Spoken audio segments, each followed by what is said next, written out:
So today we're going to go over how to change a liner in your MIG welder gun. It's not something that you're going to have to do very often, maybe every 6 months, maybe even longer. It just depends on how much you're actually welding. What can happen is you can build up welding dust or metal dust, or you can get a kink in the line, or even if you drop a piece of something heavy on the line itself, you might get a kink in it and it'll slow down the wire from coming out of the gun, possibly even stop it, and you'll start burning up tips, and you'll know pretty quickly if you need to change it out. I've got my new liner here, and you can see it's really just a coiled wire. It's almost like a spring, a very tight spring, and that's what your wire feeds through. These are very inexpensive, usually anywhere from $15 to $25 depending on the machine you're using and what size wire you're going to be using. I usually get mine for 030 or 035 wire. That's just because of the machines that I use.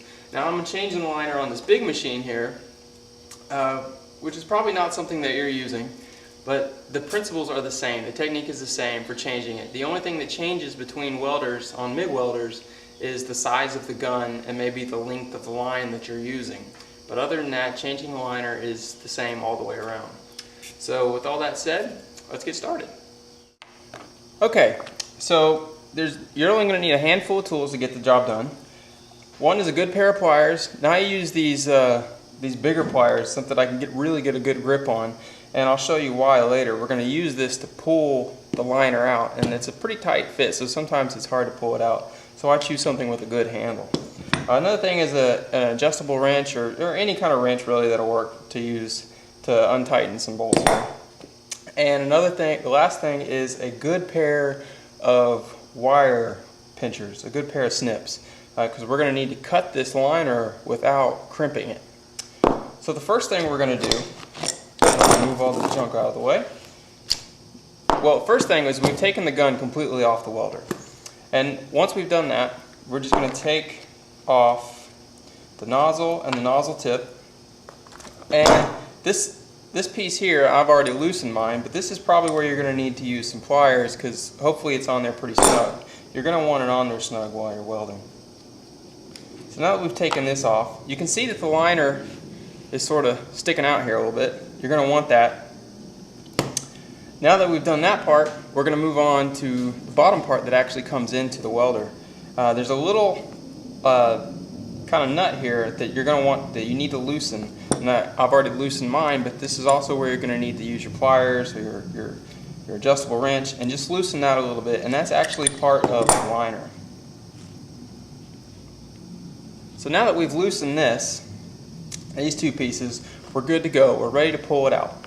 This is where a good pair of pliers is going to come in handy. Now what I usually do, the easiest way for me to do it, is I usually stretch my gun out all the way so that it's flat. That way it's easy for me to pull the liner out. I'll grab a hold here at the end, and I will just pull and pull and pull until it comes out. So I'm going to go ahead and pull mine out, and we'll go move on to the next step. Okay, so now that I've completely pulled my liner out, there's nothing in the gun.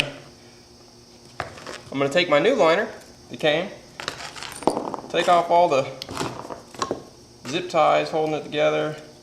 Now watch out, because if you're not holding this, it's going to unravel and pop you in the face. Roll it out flat. It gets kind of messy.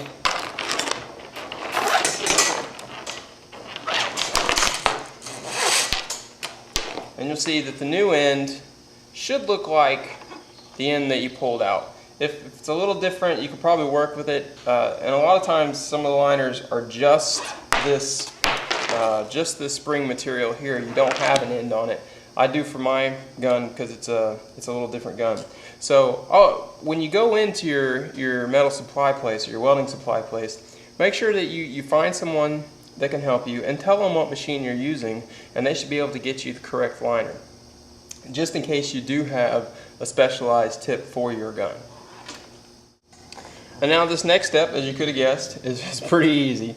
We're just putting the liner back in where the old liner was. You're just going to feed it through all the way.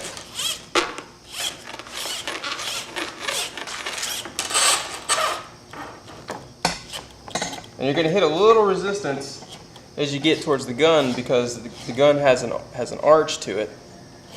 But just keep pushing it through. Don't worry, you're not going to hurt it. Feed it all the way through till you get down to the end there. And there you have it. Make sure you push it in all the way. And what we're going to do is we're going to take it on the gun side and we're just going to snip. We're going to snip it and just make sure we have a little bit hanging over, and I'm going to show you that here in just a second. Okay, so you can see we've fed it all the way through the gun, and we've got, I've got a good 3 or 4 feet hanging out here, which is what you want. You want to have excess. If it's too short, then you're going to run into serious problems. This is where you're going to need your good snips. I cannot stress this enough. If your snips are not sharp or not good, do not use them, because once you crimp this wire, you're going to run into the same problems that you had before with causing you to have to replace your liner. So then you're just wasting your time and 20 bucks or so. What we're going to do is we're just going to come out, say a 1/2 inch or so, and snip it. Be careful not to crimp your wire. And what you want is something like that. Got to snip it. It didn't crimp the wire, so the wire the welding wire can feed through here without any sort of resistance. Now that we've got that done, grab your tips, put everything back on, put it on there nice and tight.